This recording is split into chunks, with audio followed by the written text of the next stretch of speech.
আপনারা দেখছেন আদর্শ তিতুমির পত্রিকার সঙ্গে রয়েছি আমি ধৃতরাষ্ট্র।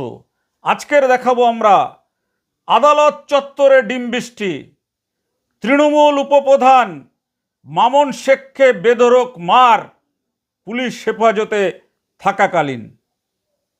চমকে গেলেন শুনে। এই যে আমাদের রাজ্যে বারবার করে যারা ক্ষমতায় রয়েছেন তারা বারবার করে বলছেন যে ডিম ছুড়বেন না, বিজেপির রাজ্য সভাপতি বলছেন, এরপরেও বহু জায়গায় শোনা হচ্ছে না ডিম ছুটছে। এমনকি পুলিশ গাড়ি থেকে নামানোর পরে দামাদাম মারধর, মানে কি বলবো আপনাদের, আপনারা আগে ভিডিওটা দেখুন। ভিডিও না দেখলে আপনারা বুঝতে পারবেন না যে কি ভিডিও তুলে নিয়ে এসছেন আমাদের ক্রাইম রিপোর্টার সুরেন্দ্র কুমার সিং। দেখুন সেই ভিডিও।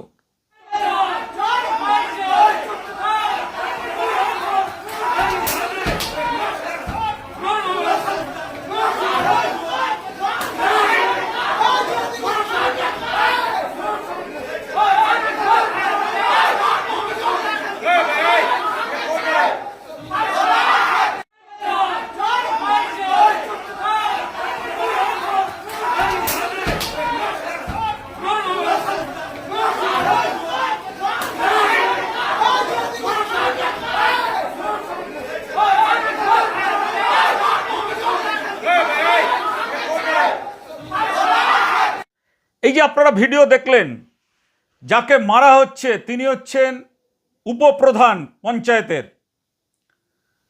পালাবদলের পর থেকেই পুলিশ খুঁজছিল তাকে, অপরাধ থাকলে খুঁজতেই পারে। অবশেষে ধরা পড়তেই আদালত চত্বরে তুলকালাম। পুলিশ তাকে ধরলেন, ধরে যখন আদালতে নিয়ে যাচ্ছেন, দূর থেকে যদি কেউ ডিম ছোড়ে এটা ঠিক আছে, পুলিশ হয়তো অল্প পুলিশ থাকে, কিন্তু পুলিশের ভ্যান থেকে নামানোর পরে পুলিশের হাত থেকে ছিনিয়ে নিয়ে আদালত চত্বরের মধ্যে যেভাবে মারধর করার দৃশ্য ফুটে উঠেছে তা কিন্তু ভয়ঙ্কর। রাজনীতিতে এটা কিন্তু খুব ভয়ঙ্কর একটা দৃশ্য, ভয়ঙ্কর একটা চিত্র। এবং এমন চিত্র যদি বারবার ঘটতে থাকে, আমাদের যে সংস্কৃতি, আমাদের যে কৃষ্টি, সেই কৃষ্টি কিন্তু আস্তে আস্তে ধীরে ধীরে এই ডিম কৃষ্টিতে পরিণত হবে বলে আমাদের মনে হয়।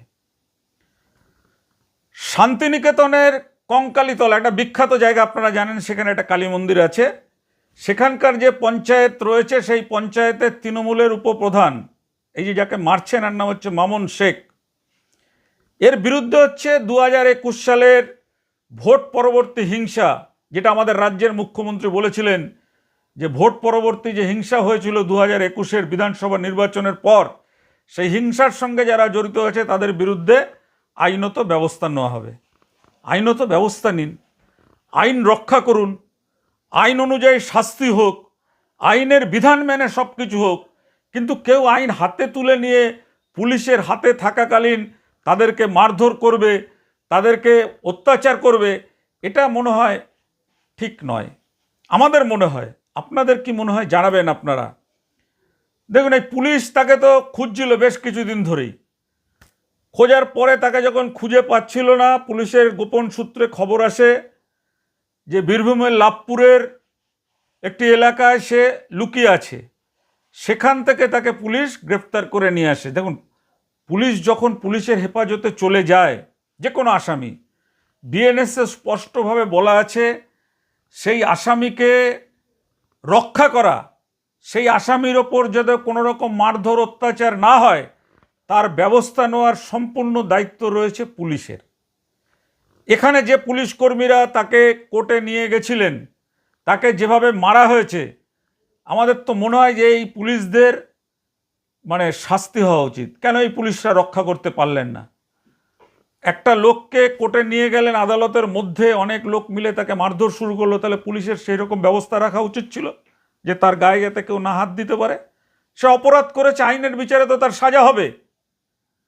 এইটা একটা আমাদের মনে হয়েছে যে আমাদের এই রাজ্যে, ছবি তো আগে আমরা দেখিনি, সদ্য কারা এইটা চালু করলেন যে এইভাবে বিচারাধীন যে ব্যক্তিরা বা যারা পুলিশের খাতায় অভিযুক্ত তাদেরকে এইভাবে মারধর করা, এটা আমাদের চোখে, বা আমাদের শুধু নয়, আপনাদের চোখে কি মনে হয়? যদি ঠিক মনে হয় আপনারা বলবেন ঠিক, আর যদি বেঠিক মনে হয় আপনারা জানাবেন বেঠিক। যেভাবে এগুলো সাধারণ লোক বলে চালানো হচ্ছে, যে সাধারণ লোকেরা করছে, সাধারণ লোকেদের কি এত ক্ষমতা আছে যে আদালতের মধ্যে ঢুকে গিয়ে মারধর করবে? কোনো রাজনৈতিক নেতার ছত্রছায়ায় যদি না থাকে এই লোকগুলো, তাহলে এই লোকগুলোর ক্ষমতা আছে যে আদালতের মধ্যে গিয়ে পুলিশের হাত থেকে আসামিকে নিয়ে মারবে এইভাবে বেপরোয়া? লোকটাকে যেভাবে মারছিল, যদি দুই একটা তার মানে নিচের দিক অন্ডকোষের দিকে যদি লাগতো, নিশ্চিত একেবারে মৃত্যুর মুখে চলে যেত। এই ঘটনাটাই প্রতিরোধ করার আমরা বলছি। ব্যবস্থা নিন, যারা অন্যায় করেছে, যারা অবিচার করেছে, যারা মানুষের ঘরদোর ভাঙচুর করেছে, সেটা ব্যবস্থা নিন, এই বিষয়ে আমাদের কিছু বলার নেই। কিন্তু ব্যবস্থা নিলে সেটা পুলিশের মাধ্যমে নেওয়া উচিত, পুলিশের ঘেরাটোপে থাকা উচিত, আদালতে নিয়ে যাওয়া উচিত, আদালত থেকে তাদের জেল হেফাজত বা পুলিশ হেফাজত দিলে সেটা পুলিশের নিরপেক্ষভাবে রাখা উচিত। এই ঘটনাকে কেন্দ্র করে এলাকায় কিন্তু চরম চাঞ্চল্য ছড়িয়েছে।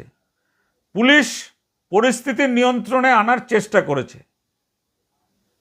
কিন্তু মামুন শেখের বিরুদ্ধে যে ওঠা অভিযোগ, সেটা কিন্তু এখনো পুলিশের তদন্ত শেষ হয়নি, তদন্ত এখনো চলছে।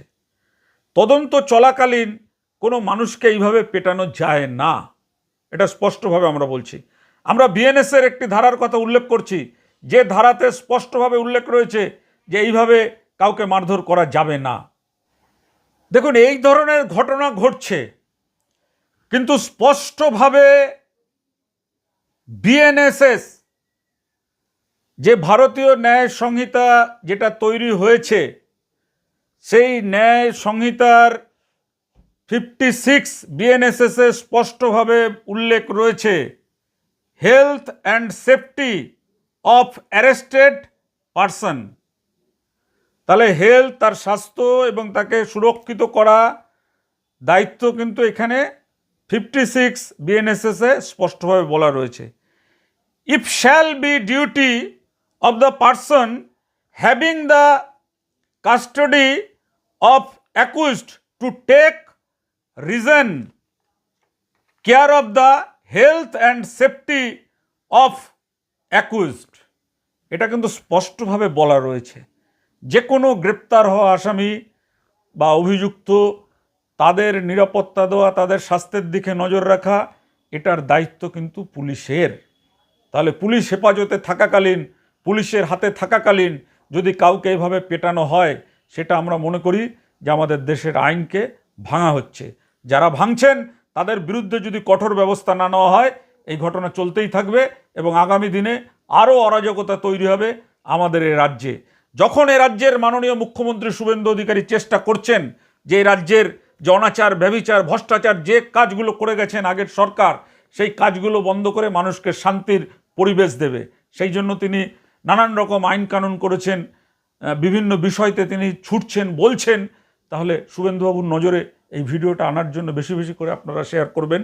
আর মনে রাখবেন, আদর্শ তিতুমির পত্রিকা কিন্তু কোনো বাবুদের কাছে লেজুর বাঁধা নয়। আদর্শ তিতুমির পত্রিকা একমাত্র মানুষের জন্য, বঞ্চিত মানুষের জন্য গলা তুলে কথা বলে। এটাই হচ্ছে তাদের ধর্ম, গলা তুলে কথা বলা। আমরা আজকের গলা তুলে কথা বললাম। আপনারা যদি আমাদের সাথে একমত হন, আমাদের ভিডিও যদি ভালো লাগে শেয়ার করবেন, বেশি বেশি করে মানুষের কাছে পাঠাবেন, যাতে মুখ্যমন্ত্রীর নজরেও আসে। ঘটনাটাকে ছোট বলে হেলায় এই ভিডিওটাকে মিস করে যাবেন না, অবলোকন করুন। মনে রাখবেন, আপনার এলাকায় যদি এই ধরনের ঘটনা ঘটে, সেই ঘটনা যখন কোনো সংবাদ মাধ্যমে উঠে আসবে না, অনেকেই ভয় পায় সাধারণ মানুষ যে বিড়ালের গলায় ঘণ্টাটা বাঁধবে কে। সেই ঘণ্টা বাঁধার জন্য রয়েছে আদর্শ তিতুমির পত্রিকা। আর এই অন্যায়, অত্যাচার, ভ্রষ্টাচার, ব্যভিচারের বিরুদ্ধে কলম এবং ক্যামেরা তুলে নিয়েছেন আমাদের ক্রাইম রিপোর্টার সুরেন্দ্র কুমার সিং। ভালো থাকবেন, আজ এ পর্যন্ত, নমস্কার।